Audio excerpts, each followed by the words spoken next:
Oh,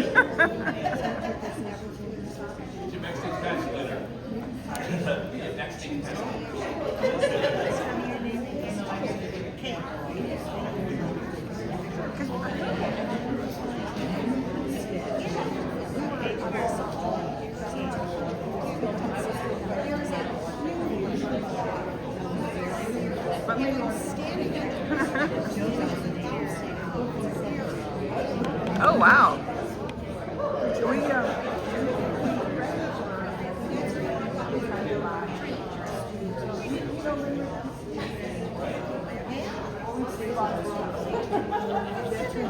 Oh, it's so good to see so many people who remembered to put their clock forward. Ladies and gentlemen, welcome to WLE Radio. I'm sure the folks in Chicago won't mind that little jingle.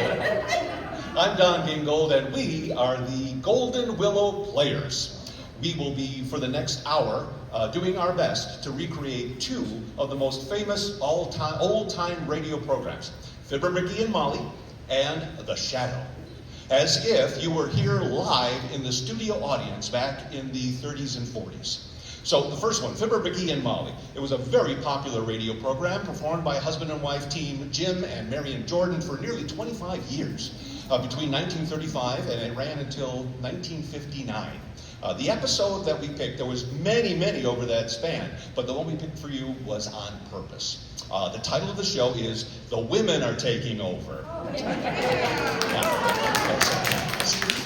Now, it was broadcast on December 8th, 1942, a year and a day since the U.S. was pulled into World War II. So many men went off to war, and women took over many of the jobs. And that's portrayed in the program. So this particular episode has a lot of women voice actors. And most of the shows of the day had very few, maybe one. And when I put the audition out for our little radio company, guess who signed up? Women. Lots of women. And only 2 men at the start. We had a couple more after that, but only 2 men. There's our 2 men. And of course all the women. So we found a script that fit our team here so that we could be as faithful as possible to the original broadcast. Now, we did a little bit of a change for the next show, but one more thing about Fibber, McGee, and Molly. During each of the shows, there was a musical number, and the one that was in our show is from the King's Men. Now, of course, the markup, the makeup of our group here, we decided to change King's Men to the King's Folk. But we are going to sing the song for you today as well. So after a half an hour of comedy, we're going to shift into a half an hour of suspense with The Shadow. It's another super popular radio program. It began in 1937. The episode was broadcast on November 28th, 1938, and it's called The Circle of Death. Now, in the original show, there's only one female character, The Shadow's girlfriend, Margot Lane. And of course, with the makeup that we have, we needed to do some certain liberties with the script. So you're going to hear a female announcer, a female police commissioner, talking to the ladies and gentlemen of the press, and the night watchman mad bomber Anton Spivak is now Antoinette Spivak, the cleaning lady. Now, our apologies to Walter Gibson, who created The Shadow, but I'm sure he'll approve. Each show is 30 minutes. We'll do them back to back, and then please join us on the other end of the clubhouse for some light refreshments as you greet the cast. So, and now, imagine that you're in a live studio audience as your favorite stars come up to the microphone to perform for you as they're broadcast to the entire nation. Or you can close your eyes and imagine that you're sitting in your living room, the whole family huddled in front of your old Philco radio listening at home. Either way, we hope you enjoy yourselves as the Golden Willow Players transport you back in time on WLE Radio.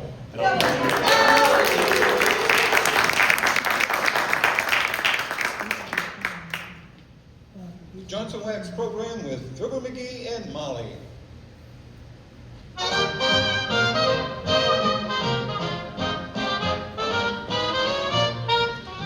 Makers of Johnson's Wax and Johnson's Self-Polishing Glow Coat present Fibber, McGee, and Molly, whipped by Don Quinn with music by the King's Folks and Billy Mills Orchestra.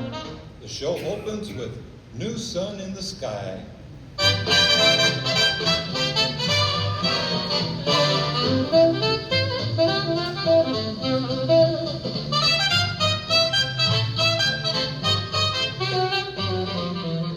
You'll agree with me that the looks, the character, and the charm of a home certainly do not depend upon the amount of money spent on it. A piece of furniture, a hanging, or a floor covering may be in very good taste and be very inexpensive. No, it isn't the money, it's all the little things you do that make your home friendly and cozy.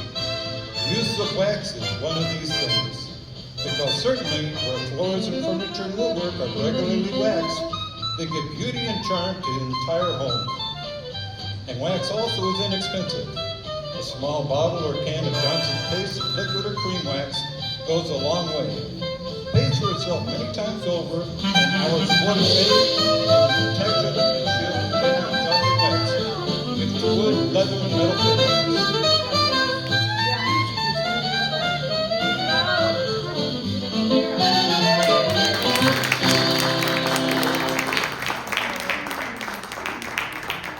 The squire of 79 Whistle Vista is a man of many parts.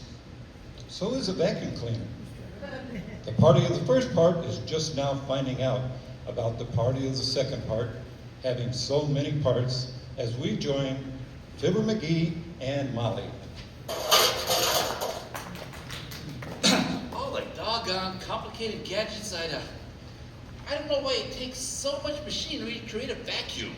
Like building $1 million laboratory to split an atom. That's ridiculous. Ain't you got that vacuum cleaner fixed yet, McGee? No, I've been working on it all day. Like all I can see wrong is that there's a little gadget missing off the thingamajig there that goes behind the what's it under the hootenanny over there.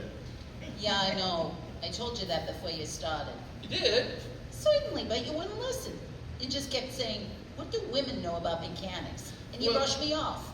Well, they don't know anything about mechanics. Matter of fact, women don't know much about anything. Why, Fibber McGee, how can you stand there and... Oh, they're sweet and nice and all that. When it comes down to actually doing things, it takes a man. Well, who'd we better get? Well, I don't know. Maybe Tubes ain't doing any, what do you mean, who can we get? Well, I don't agree with you that men are smarter than women. Oh, you don't? Well, who does all the important work in this world? Who earns the dough so women can eat, have good clothes, and home and stuff? Men, that's them. I see. We take what you earn, so that makes you think you're smarter than we are. Ha, ha, ha. Hey, it's men that make life easy for you. A woman couldn't even open a can of beans if some man hadn't been the can opener. Well, you really said something there, dearie. I sure did. You did indeed. Yes, sir. For 1,000 years, women been cooking beans in an oven and then serving them in dishes. You betcha. Then along comes Mr. Man, the smarty pants. Gonna save us a lot of trouble, so he invents a tin can to put the beans in. You betcha. And then he finds he has to invent a can opener to get the beans out. Then he spends so much time trying to sell his new gadget from door to door, he gets home late, and his wife has to heat the beans over again in the oven, and might just as well have cooked them there in the first place. Yeah, but it's still maintained, you know, that... I'm sorry, dearie, I'm sorry. The Battle of the Sexes is another program. I got things to do, and you gotta fix that vacuum cleaner. Well, I can't fix it till I get one of those little thingamabobs that attaches to the what's-it-here. Give me the phone. I'll let the hardware store send one over. Phone's out of order. Ha! The phone's out of order, she says. Now, there's a fine sample of women's inefficiency. Why didn't you tell me so I could have reported it and had it fixed? I reported it myself first thing this morning. They sending somebody out? Naturally. They said there'd be a repairman out immediately. Oh, a repairman. Don't suppose you know any women that could have fixed it. A woman wouldn't have invented the phone in the first place. What you mean? Who wants a nickel's worth of gossip when the back fence is free? That must be the repairman now. Come in, Si. McGee's residence? Well, we're still arguing that point with the FHA, but we live here. Well, I'm from the telephone company. You reported your phone out of order? Doggone it, sis. Did you have to come way out here just to check up on that? Why didn't you send a repairman? I'm the repairman. Where's the telephone? It's right here. It went dead this morning and I don't know just... Don't worry, I'll find it. Boy, this is gonna be good. Better fix up the guest room, Molly. She'll be here a week. That'll be nice. Maybe she'll tell me how the phone company drains those bumblebees. What bumblebees? The ones that give you the busy signal. Hand me my screwdriver, please. Thank you. This is Rich. Alexandria Graham Belladonna. I bet you don't know a transmitter from a receiver from... Quiet, please, quiet. Hello? This is number 29, testing. 1, 2, 3, 4, 5, 6, 7. Woof, woof. Okay? Bring me back, please. Hello? Okay now, all clear. It's all right now, sir. I don't think you'll have any more trouble. Well, how, it's fixed already? What was the matter with it, sis? The diaphragm was full of cigar ashes. Good day. Oh, so that's where those ashes went last night. Why don't you ask her to fix the vacuum cleaner for you too, sweetheart? Just because she managed to make a simple adjustment on the telephone by some fluke, that don't mean she could... I'll bet the phone don't even work Try right it, now. try it. Yeah. Well, here. Operator, give me the hardware store. The number is Wistful Vista. Oh, is that you, Mert? No, I'm sorry, she did get it fixed. How's every little thing, Mert? Tis, huh? What's say, Mert? Your uncle? Well, he sure got the right spirit, Mert, but if he's over 38 years old, I don't think he can get back in. The army, dearie? No, high school. What's say, Mert? Well, maybe I better go down there myself anyhow. Thanks, Mert. Line's busy at the hardware store, Molly. You want to go down there with me? If you'll walk. What do you mean, if I walk? 4 gallons of gas? I gotta save that for something non-essential. Come on, let's go. I'll be with you in just a minute. I gotta fix my hair a little and put on my face. I'll be down in just a jiffy. Women. Put on my face, fix my hair, find my gloves, get a hanky, squirt on some perfume, straighten my seams, change my earrings, pull down my girdle, where'd I put my purse? Does my slip show of all the dumb inefficiencies? Come in. Mr. McGee, Yeah? 30 cents, please. I'm collecting for the evening paper. Okay, here you are, sis. But why don't the paper boy collect? I'm the paper boy now. Thank you. Phew, boy, what a changing world. Hey, Molly, come on, Molly, hurry up. What's all the rush, McGee? I want to get out of here before the finance company sends a couple of cuties out to pick up the piano.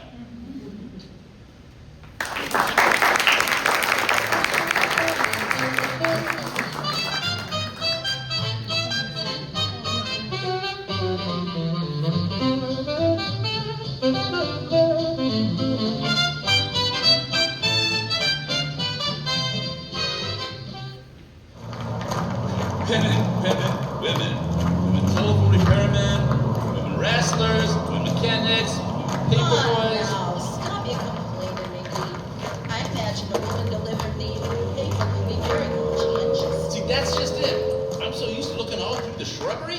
How can I find the paper if it's laying right there on the porch? Incidentally, dearie, I forgot to tell you. Forgot to tell me what? Next time you write a note for the milkman, you better let me do it. She's a redhead. Oh, you mean even the milkman's a woman now? Oh my gosh. I don't know what this country's coming to when... McGee, look who's coming. Mrs. Uppington. Uh-oh. Get a load of the uptown strut. Anybody think a peacock brought her instead of a common old stork? Now, don't be unpleasant, dearie. It isn't nice to hate people just because they're rich. Hey, I don't hate her just because she's rich, though that helps. It's the way she looks down her nose at me. I tried staring back at her once, and I was cross-eyed for 3 days. Well, don't. Oh, hello there, Abigail, darling. Oh, how do you do, Mrs. McGee and Mr. McGee? Oh, hi, Eppie. On your way somewhere, or have you been? Where you going?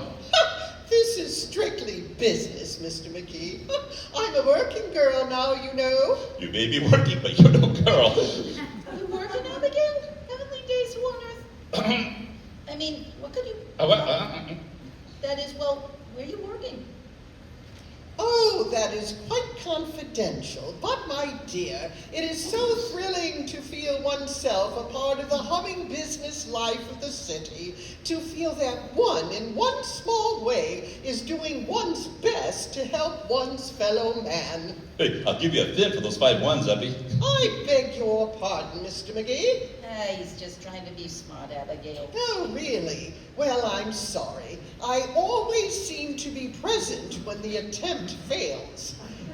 Have you ever achieved it, Mr. McGee? What you mean, Eppie? Well, I mean, Mr. McGee, that I do not wish you to think that your attempts at humor are entirely unappreciated. Oh, honest? You don't say it just because you admire me. My admiration stops somewhat short of adulation. In short, I consider you a humorist in a class with Mark Twain. Ah, isn't that grand? Mark Twain, eh? Is he dead? Very. I see that you have grasped my point. And now, Mrs. McGee, if you will excuse me, I must be going. Oh, now don't rush off, Abigail. I'd like to hear more about this new work of yours. Yeah, me too, Eppie.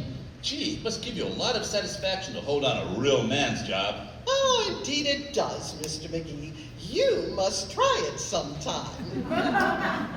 Well, goodbye, Mrs. McGee. I have just time to get to the office to put on my uniform. Uniform? Yes, oh, it's such fun, really. There is nothing like wearing a uniform, you know, to give one a feeling of esprit de corps. Oh, yeah, ain't that the truth, Eppie?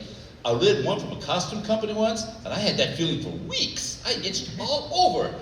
Maybe it's just my imagination, but I swear. Now, please, Mr. McGee. Goodbye, Mrs. McGee.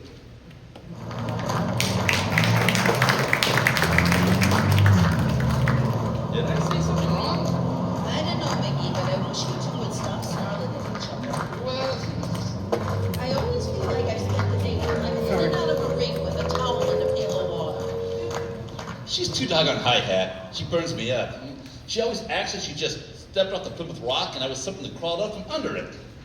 I wonder what kind of a job she's got. I don't know, but this thing's getting worse and worse. The way women are taking men's jobs, awful. Oh, it ain't that bad. Come on now, we gotta get across to that outdoor store. Okay, No, we can't cross the street now. The light's against us. come on, there's hardly any traffic. Come on.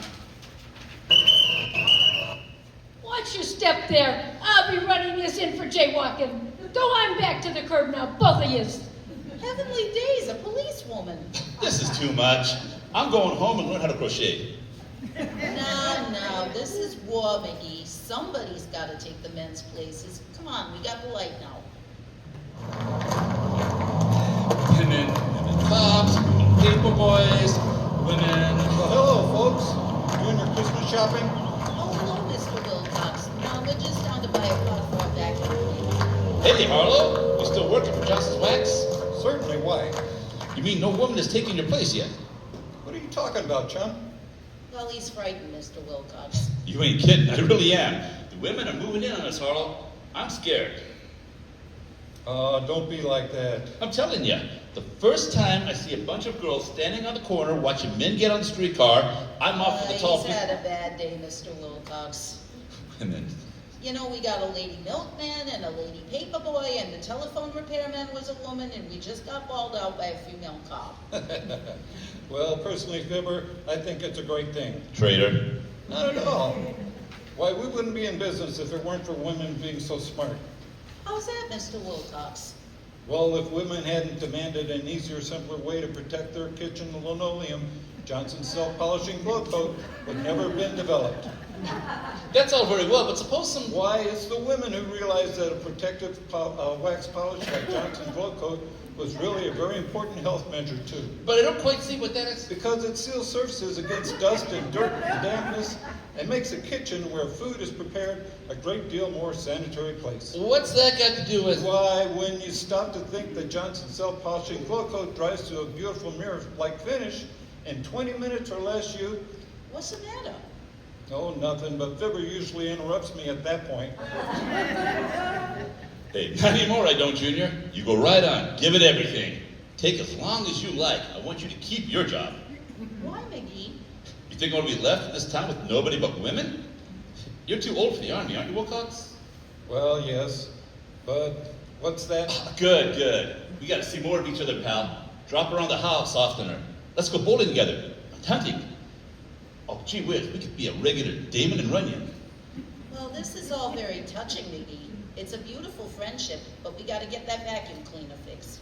We'll see you later, Mr. Wilcox. Okay, Molly. And Fibber, you might as well stop worrying about this being a woman's world. You mean you don't think it will be? No, I mean it always has been. I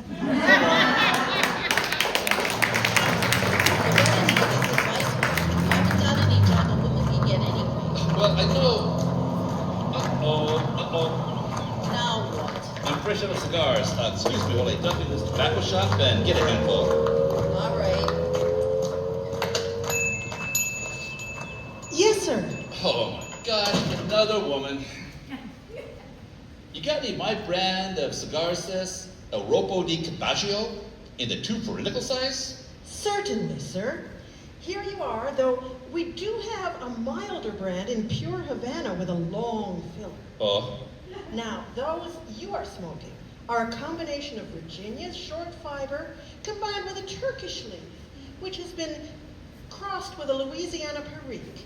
We have found in the selection of tobacco that under chemical analysis, the nicotine content... Oh, never mind. I don't eat them. I just smoke them. Here's a dime. So long. Women. It's a plague. I'm haunted. Oh, now what's the matter, McGee? A woman's cigar clerk. Where'll they be next? Ain't there any work around or even more for men? Has the whole world gone soprano? Oh, now for goodness sakes, McGee, stop ranting. You seen any women? Oh, there, daughter. Well, thank goodness. A man's voice. Hello, old-timer. We haven't seen you for a long time. Oh, I've been working on the other side of town, daughter. Doing what, old timer?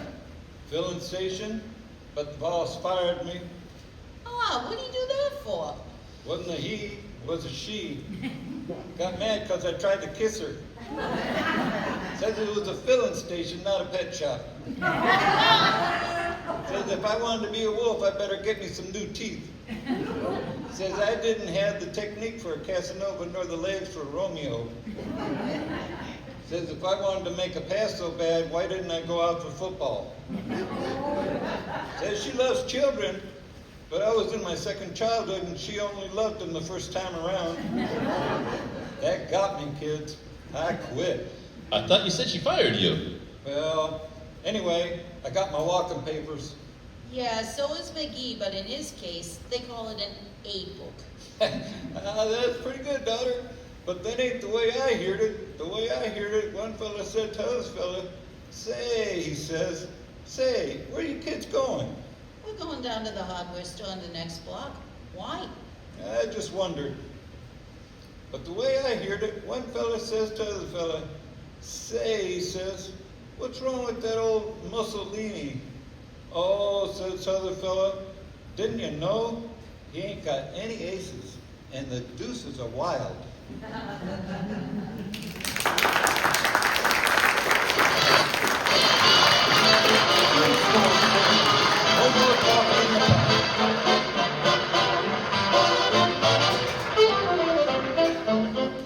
Kids folks sing "No More Coffee in the Pot."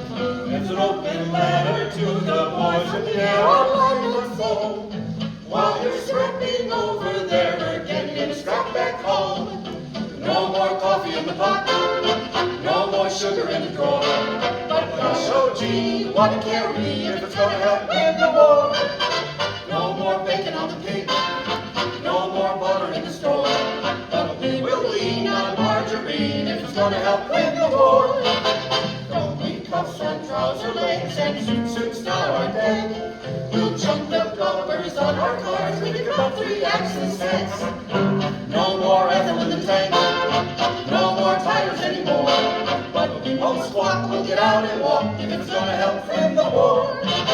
Do less driving, do more parking, you'll get a dividend, you'll get a dividend. No more talking on the phone.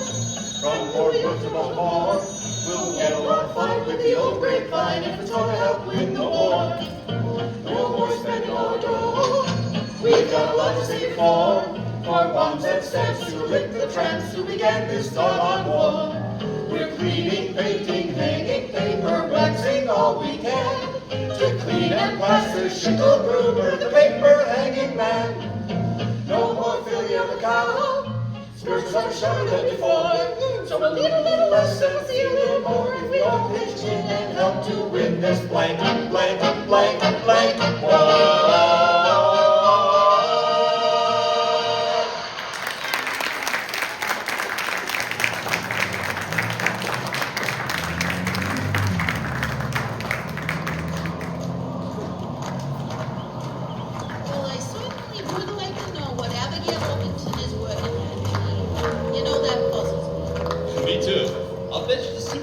Police department enforcing the blackout. What makes you think so? I can't think of any other use for a dumb bulb like her.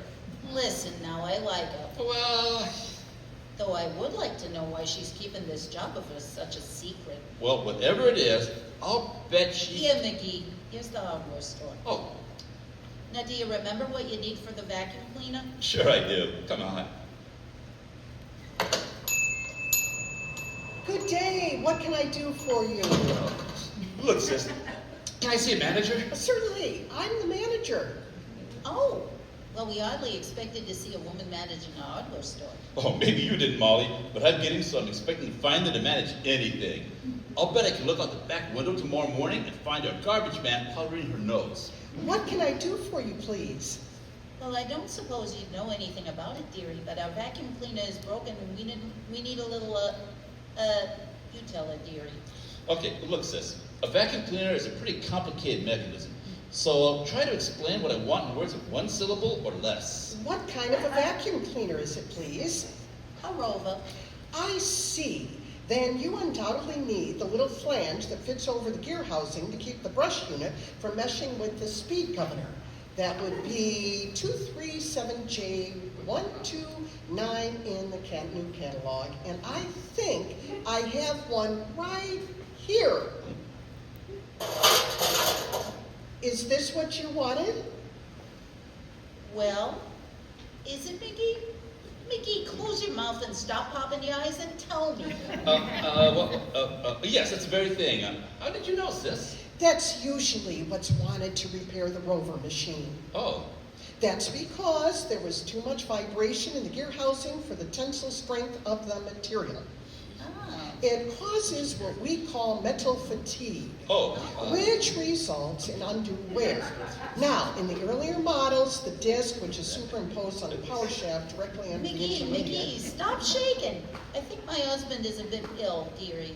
I better get him out in the fresh air. How much is it? The ceiling price is 47 cents.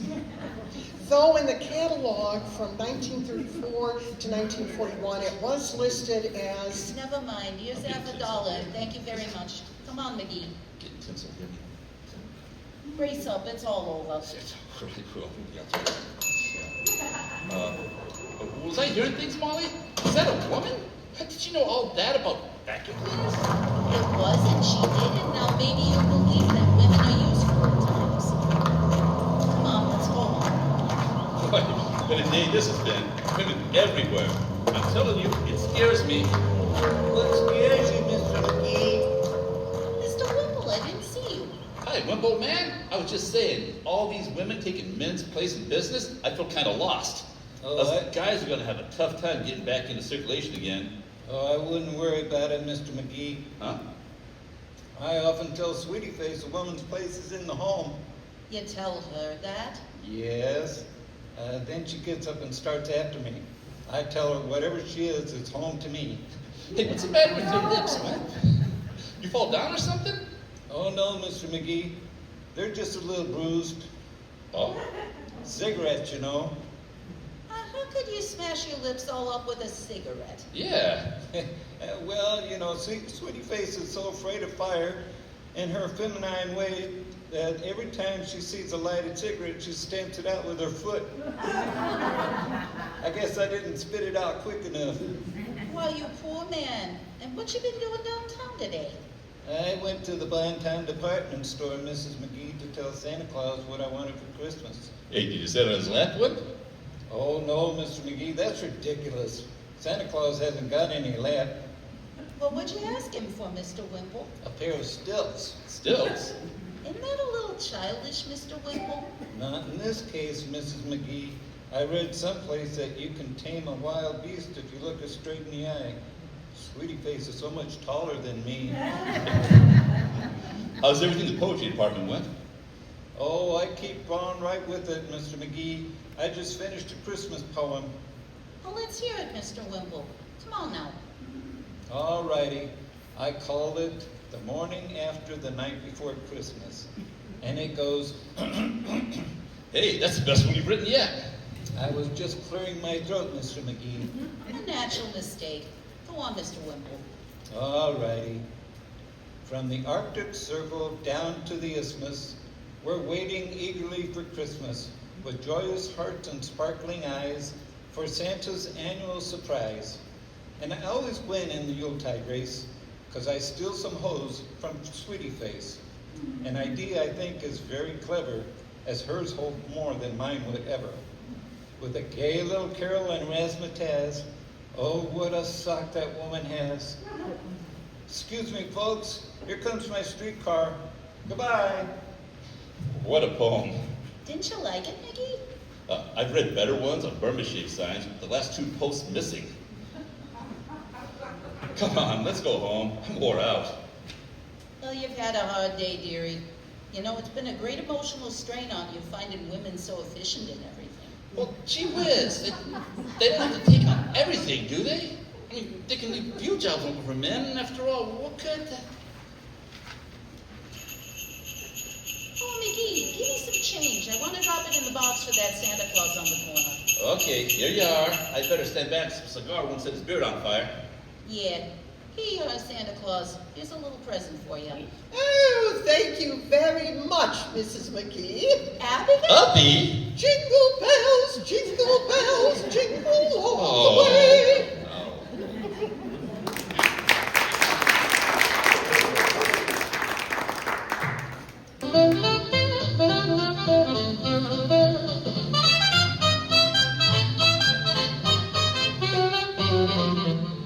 You've had the experience, I'm sure, of walking into a wax-protected home where floors, furniture, and woodwork gleamed with that mellow, rich beauty that only wax can give.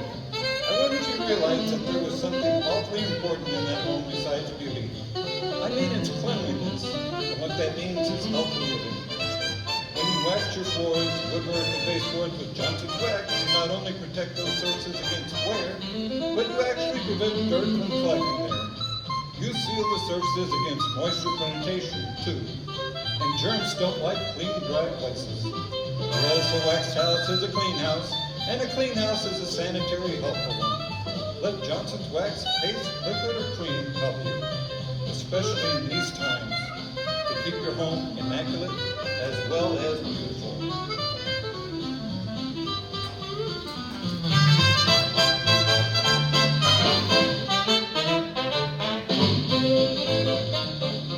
Where's that vacuum cleaner, Molly? I want to put this thingamajig into it. Right where you always leave it. Huh? In the center of the room. Oh, yeah. Now let me see. I think if I tip over this and... Hey, what? It's running. It's fixed. Sure, I fixed it. You did? How? I plugged it in. Oh, all the doggone inefficiency. Ain't that just like a woman? Why, if you would have plugged it in the first place, you wouldn't have had any trouble. No, and we wouldn't have had a show neither. Oh, I never thought of that. Good night. Good night, all.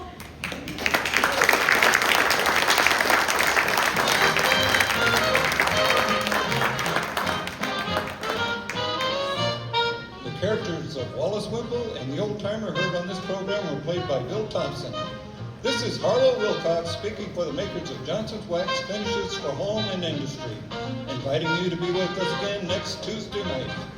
Good night. This program is reached you from Hollywood. This is the National Broadcasting Company.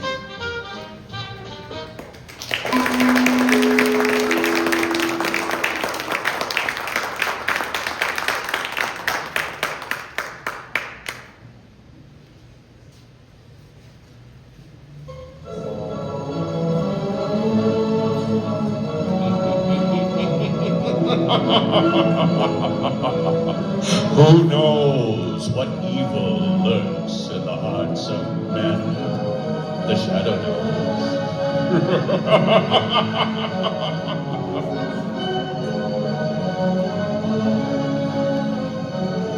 Blue Coal presents The Shadow, the mystery man who strikes terror into the very hearts of sharpsters, lawbreakers, and criminals. Ladies and gentlemen, when you hear the Shadow's blood-curdling laugh, you can be sure that exciting entertainment will follow. And here is something else you can be sure of. When you buy Blue Coal, you're getting the finest of Pennsylvania hard coal. The harmless blue coloring that identifies Blue Coal is your guarantee of clean, even, safe, dependable heat all winter long. So don't take chances. Insist on Blue Coal. Ask for it by name. Phone your order to your nearest Blue Coal dealer tomorrow.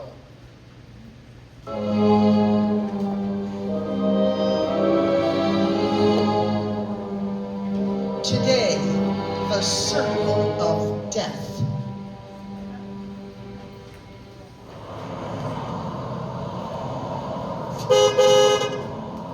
Ah, Jack, what a delightful show. What a wonderful way to start our honeymoon. Hey, darling, when it comes to shows and girls, I'm a swell picker.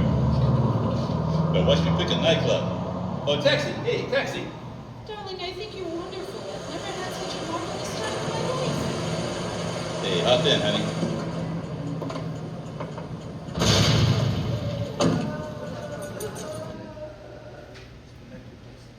Well, things are pretty quiet around the theater district tonight, Bill. Yeah, pretty thin crowd. I don't blame folks for staying away after those 3 bombings and 15 people being blown to pieces. I wouldn't be here myself if it wasn't for the commissioner's orders. Same here. Boy, has this town got the jitters. Commissioner Weston's hopping around like a cat on a hot stove. I hear the Midtown Association's going to ask for a resignation if she don't catch the nut that's been scattering bombs around here like confetti on New Year's Eve. The guy that's pulling those jobs sure does have it in for a lot of people. Yeah, he's a real screwball if you ask me. Look at the way he's been sending warnings to the newspapers before he blows another batch of pedestrians to Hades. Yeah, and have you noticed he always ends his notes by saying, I hate crowds. Yeah, well, this is the time the crazy goof warned he'd set off another blast. Maybe his watch is slow. Things are gonna pop if he pulls another job and kills any more people. Well, maybe all the cops have him scared off. Maybe. Maybe not. Bill, look at that car, blown to smithereens.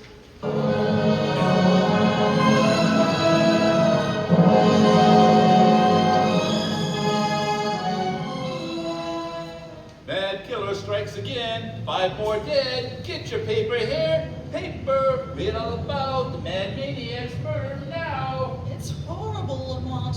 Horrible. It's senseless and insane, Margot. Crimes like this always are. Turn on the radio. It's time for the news bulletin. There's a switch in the dashboard. All right. An attack upon the inefficiency of the police department. Tonight at Midtown Hall, a meeting is in progress comprising of business owners of the entertainment world and property owners. Police Commissioner Weston has been asked to defend her department and produce results, or resign. That's enough, Margot. Washington, D.C. Now, listen carefully. Yes. I want you to go to that protest meeting. right over there at Midtown Hall. Commissioner Weston is speaking, and the crowd is pretty sure to heckle her explanation of the failure of her department to catch this fiend. I'm sure of it. Now, here's what I want you to do. Keep quiet and watch your chance. Then, I want you to cry out, "The Shadow could solve this crime without half trying." Aren't you flattering yourself? Never mind that, Margot. I have a very definite reason for doing this. A lot depends on you getting the crowd to take up your suggestion. I'll do my best, Lamont. But where are you going? And I won't be far away. Hand me that leather case on the floor. All right, here you are. Am I permitted enough womanly curiosity to ask what's in it? And just a little wiretapping device. Telephone? No. Commissioner Weston will be talking over the loudspeaker system in Midtown Hall. Don't be surprised if the Shadow interrupts her speech. Now remember, Margot, cry out at the psychological moment. Hundreds of lives depend on it. We don't want alibis, Commissioner. We want action, Weston. Hey, crazy man's making a fool of you, Weston. Ladies, gentlemen, as I have explained to you, every available resource of the police department has been thrown into catching this fiend. Our bomb squads have combed the city. Every known criminal with psychopathic tendencies has been rounded up and questioned. Not one fragment of a bomb has been found. No buildings have been damaged, and no one person has been singled out for death. This is not an ordinary crime. We are not dealing with an ordinary criminal. Alibis. We've had enough. 15 people dead. 50 injured, and you Talk. Business is at a standstill. We're being ruined. The whole city's in a panic. get this monster or resign, Weston. Get out and let the mayor appoint somebody with brains enough to catch this maniac before he strikes again. Yes! The shadow could stop this crime without half trying. There's an idea. The shadow. Yes, the shadow could get him. He's cracked cases for you before, Weston. Why don't you call him in? He wouldn't have to do much to do a better job than the police have. Hey, get the shadow, Weston. Get What the about shadow. it, Commissioner? You've done nothing in 2 weeks. Yeah, really. Wait a minute, hold on. What makes you think this man who calls himself the Shadow is interested in law and order? He's helped you trap plenty of criminals, hasn't he? Yes, he's tipped us off occasionally, but it may have been to get rid of rivals. We have no assurance he isn't a criminal himself. What of it? A thief can catch a thief. I don't run my department that way. You're not running it at all. That's a matter of You opinion. bet you're not running it. I was asked here to tell you what we've been doing. You seem to think my department works with the Shadow. We don't. We never have. As for the Shadow, and you reporters can spread it all over the front pages, I challenge him to uncover one single scrap of evidence that my team have overlooked. I challenge the Shadow to find this maniac.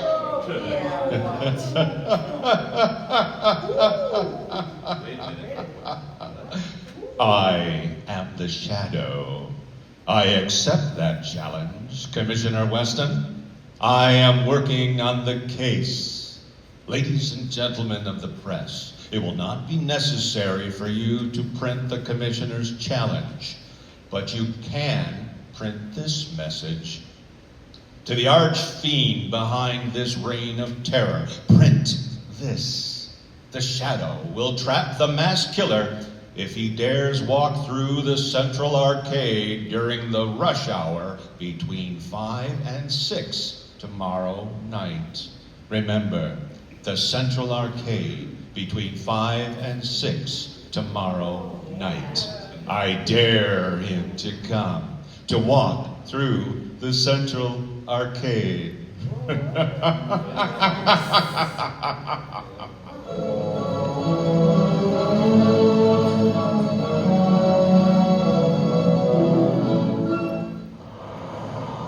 Extra paper. Shadow brings some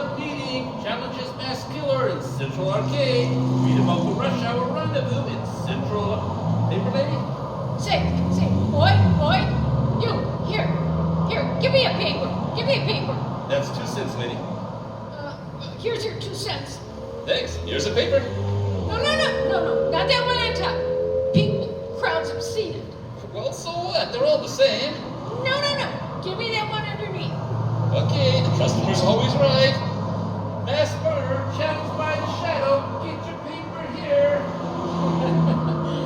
The Shadow Central Arcade tomorrow, huh? So he's daring me? This shadow fellow. He knows I hate crowds.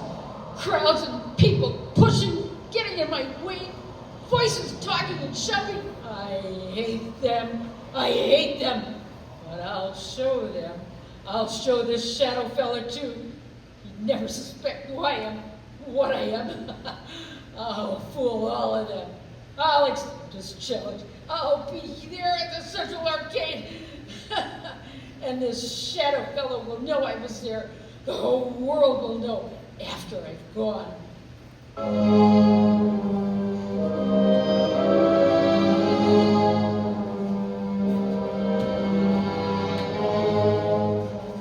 Your orders have been carried out, Commissioner Weston. Good. There better not be any slip-ups. 200 officers have been stationed in the neighborhood of the Central Arcade. 50 plainclothes and the bomb squad will be in the crowd, if there is a crowd. There'll be a mob after all this publicity.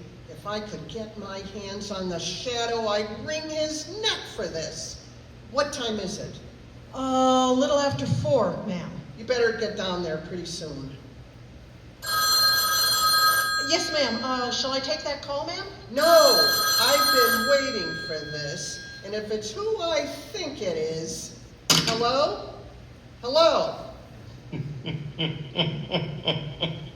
Listen to me, Shadow. No, Commissioner Weston, you listen to me. I'm listening. Quick, Connor, trace this call. Yes, ma'am. Don't bother, Commissioner. You can't trace this call. I've tapped a line, just as I tapped the Midtown loudspeaker system last night. So, that's how you pulled that crazy stunt. You're a fool, Shadow. Don't you realize you've endangered the lives of thousands of people? Nothing will happen if you do not interfere. I don't take my orders from you, Shadow. You're not running the police department. I'm not giving orders, but I need your help. Just do one thing for me, and you, and not the Shadow, will get the credit for the capture of the mass killer. Oh, yes. Well, what do you want? Just keep the crowd moving through the narrow arcade. Just keep them moving. Keep them moving. Everything depends on that. What are you trying to do, Shadow? To find a needle in a haystack.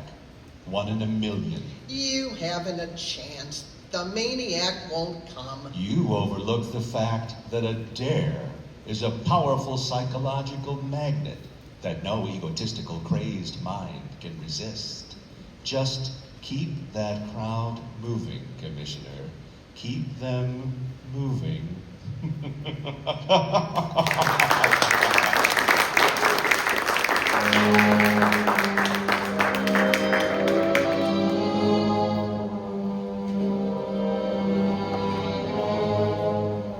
When you start figuring ways and means to save money for Christmas gifts, fuel is probably the last thing that comes to mind. Naturally, you don't want to jeopardize the health and comfort of your family, but did you know you can actually have better heat for less money simply by burning blue coal? Here's why. Blue coal is a rich Pennsylvania anthracite, the fuel that furnaces, space heaters, and cooking ranges in this part of the country were especially designed to burn. And while other fuel prices are advancing, the cost of anthracite is not. No wonder thousands of homeowners are switching back to anthracite. No wonder anthracite is the fuel that is used for cooking purposes on the nation's crack passenger trains. They've tested all kinds of fuel and found that anthracite is far more economical because it burns long, steadily, evenly, with minimum drafts and less attention. Now, the cream of all Pennsylvania anthracite is blue coal. It comes from the mines of the famous Glen Alden Coal Company. It's tested and retested for purity and uniform sizing. Blue coal is prepared especially for home use, and it comes in all domestic sizes: egg, stove, chestnut, and pea. So, if you want clean, even, dependable heat at lowest cost, always order blue coal. Phone your nearest blue coal dealer tomorrow. You'll find his name listed in the Where to Buy It section of your classified telephone directory under the name Blue Coal.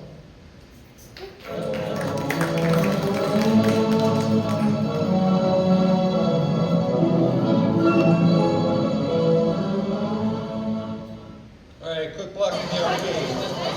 Keep moving, keep moving.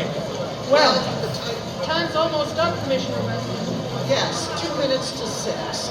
Oh, this is the longest hour I've ever spent in my life. Can you beat it? The way people have flocked here on the chance of seeing somebody else blown up by this maniac. Looks like the shadow was right, the way they've been swarming through this arcade. Yeah, and watching each other like a bunch of wild animals. You see what happened to that poor guy with the Christmas box? They nearly killed him before we got him out. All he had was a doll for his kid. I saw it. Oh, well, the time is almost up, Commissioner. Yes, thank heavens. Any orders, ma'am? Just keep your team on duty till this crowd thins out. They'll be going home now. Commissioner Weston, look, What is it? maniac, he's been here. Look at this piece of paper. Where'd you get it? In the arcade. He must have dropped it. What's it say, Commissioner? Tell that shadow fellow I'll kill a lot more people at 11 o'clock tonight.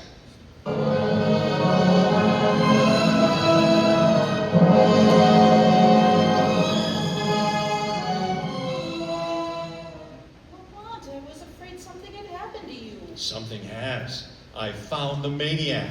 Thank heavens. Have you notified the police? Margot, this woman is a fiend. Woman? Yes. Interesting twist, eh? If I notify the police and they bungle things, she might kill hundreds of people. This is a job that the shadow must handle alone. But, Lamont, she's dangerous.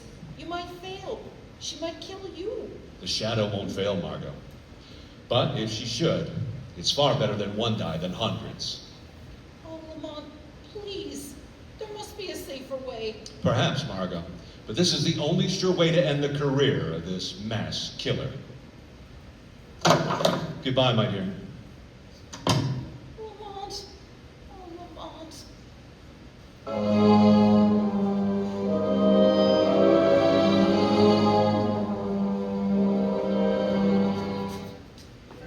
Look lively, Connors. Here comes the headquarters car. Yeah, it's Commissioner Weston's car. She's pretty worked up about this maniac threatening to kill another batch of people at 11 tonight. Well, you'll sure have to go out of the theater area to kill him.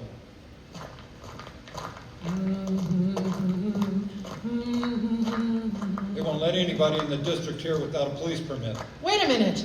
Here comes some woman. Hey, you! You! Who, me? Yeah, you. Where do you think you're going? Me?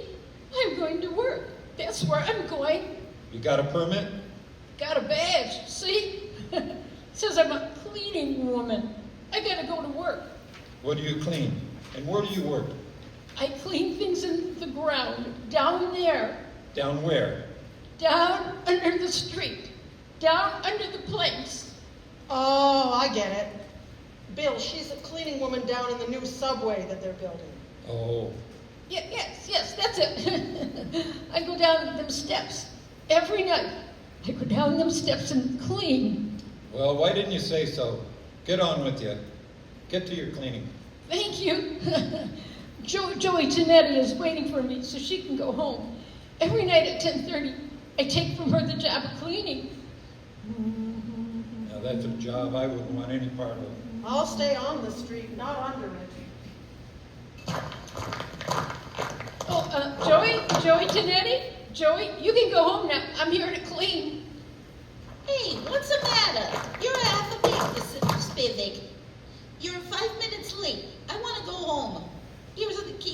everything. Now, watch out. Don't you go to sleep. The police didn't want to let me come to work, but I showed him the badge. You can go home now, Joey. I'll take care of everything. Okay, see you tomorrow. Goodbye. Goodbye. Oh, all those people. Always pushing me. I'll show them. I'll fix them good. I'll kill him. That shadow fella. I'll show him too. Now I'm alone. All alone. Not quite, Antoinette Spivak. You are not quite alone. I am with you. Huh? Do you hear my voice, Antoinette? Sure. I always hear voices in the dark, on the street. Here under the street where I clean every night. Yes, Antoinette. But you've never heard my voice before, have you? Well, maybe. I don't think so. What's different about your voice? It's the voice of the shadow. Oh, you're a pretty smart voice. How'd you find me? Where's that shadow fella the newspapers talk about? I'm more than just a voice, Antoinette Spivak. I am the shadow. You? You're the shadow? Yes. Where are you hiding? I am hiding under the cloak of invisibility. You cannot see me because I have clouded your mind. So you cannot see that which is here. How'd you get down here in this subway excavation? I followed you down the steps. How'd you know where to find me? I picked you out of the crowd in the central arcade. How'd you know I was the one? Your eyes showed me. I knew then how much you hate crowds. My eyes showed you? Yes. You passed close to me as I stood in the shadows. Yeah? The arcade is narrow. You didn't see me. No one saw me. But I saw you. How'd you found out my name? I followed you to the place where you live. I found out you work here in the tunnels. Then you followed me here from my home tonight? Yes, Antoinette Spivak, all the way. Good. You're a very clever shadow. But you must go now and let me do my work. My work. I ain't got much time. Now, go quick before I get mad. You're plenty smart. I'm glad to know you, Mr. Shadow. But now you have to go. Yes, I'm smart, but you're smarter. You bet. Let me stay. I want to learn. You can teach me things. Then maybe we can work together. You hate people too? Yes, I hate crowds. Let me watch you and learn. All right. I'll let you watch. What are you going to do? You just watch. What's in this shed? I have the keys to everything down here. Who'd suspect a cleaning woman? Here, you see? Dynamite. Sticks and sticks of dynamite. Is this what you use to kill people with? Yeah. My precious dynamite. They kill the crowds I hate, see? Now look here. Here's a stick of dynamite, all fused. There's 1, 2, 3, 4, 5, and 6. 6 sticks of dynamite to go with it. Now you watch. Now see, Shadow? I tie them in a bundle. But how do you take that dynamite to the place where you killed all those people? It's a block away. How do you carry it? That's where I'm smarter than you, Mr. Shadow. Show me. I'll show you. Now look, see? It's almost 11 o'clock. Now here. You see this little hook? I hooked the dynamite to it. Then what, Antoinette? Wait. You hear that car overhead on the boards? Yes. Well, if the light is red, it'll stop right over our heads.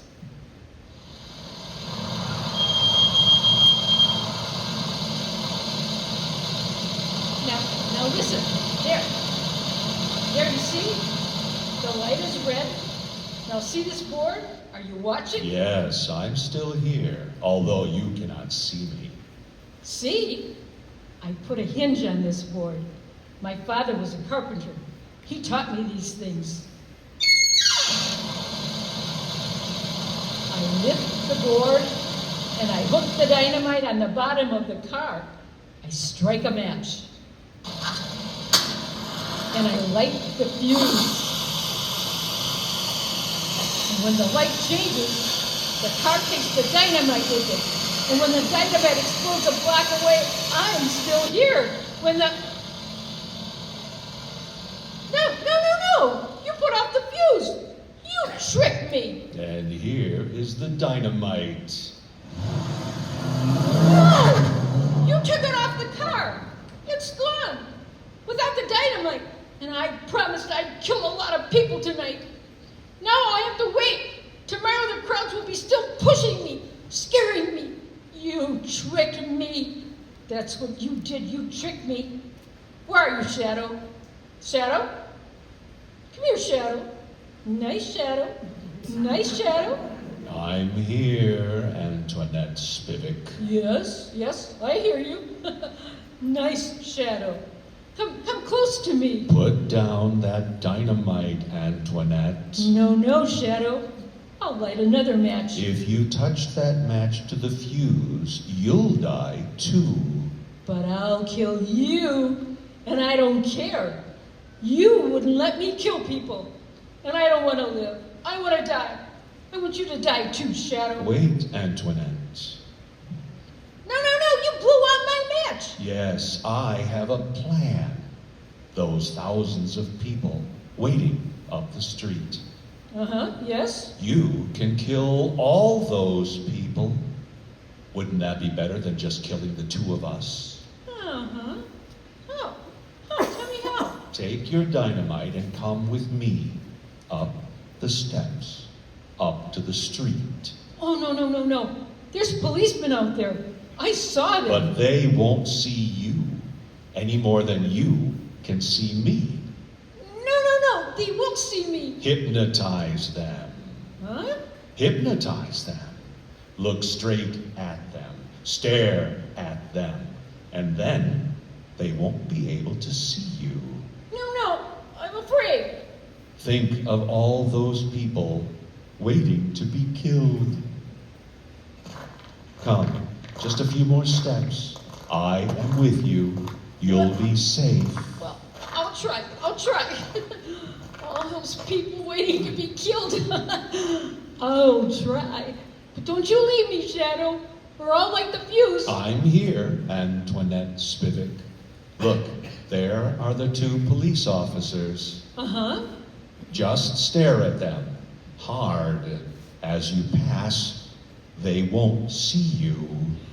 Okay, all right. I'll try. Well, it's past 11, Connors. Looks like a false alarm this time. Hey, wait a minute. Who's that cleaning lady? Hey, what's the matter with her? What's she staring at? Look what she's carrying. You can't see me. Dynamite, grab her! What? No, Hold it! let me go. Here, I got her. No, I said... She's the masked killer. Take it away from her. He lied. He fooled me. He said you couldn't see me. No, give me my dynamite. I want to kill those people. Hold her. No, let me go. Here's Commissioner Weston. We got the maniac, Chief. Good work, you two. Let me get a look at her. No, he tricked me. He said you couldn't see me. Where'd she come from? Up out of the subway, Commissioner. She's a cleaning lady. No, he tricked me. The Shadow tricked me. Oh, it was the Shadow. Yes, Commissioner Weston, the Shadow. I found the killer, but the glory is all yours.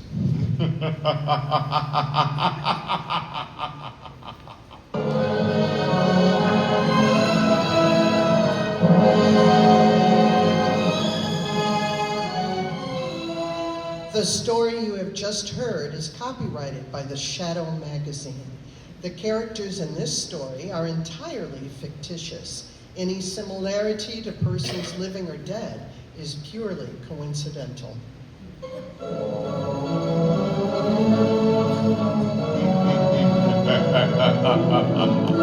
The weed of crime bears bitter fruit. Crime does not pay. The shadow knows. Next week, same time, same station, Blue Coal will again present another thrilling adventure of the shadow. Be sure to listen. Your announcer, Arlene Whiteside.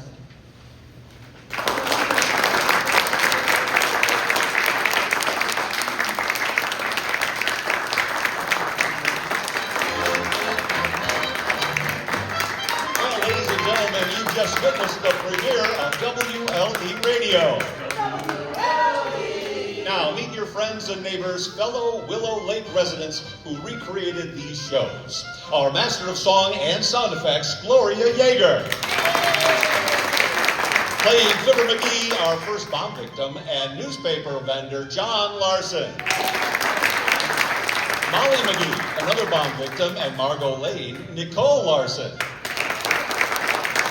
Our Johnson Wax announcer, the old man, Mr. Wimble, and Bill the cop, Dave Yeager.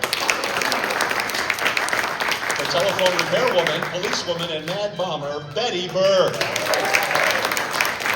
The paper girl, tobacco shop manager, Connors the cop, and our music director, Shira Coffey.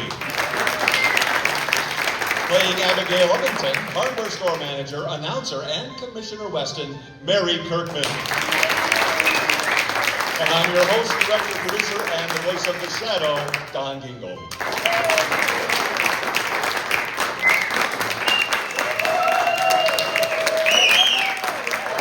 We're heading to the back for refreshments and conversation.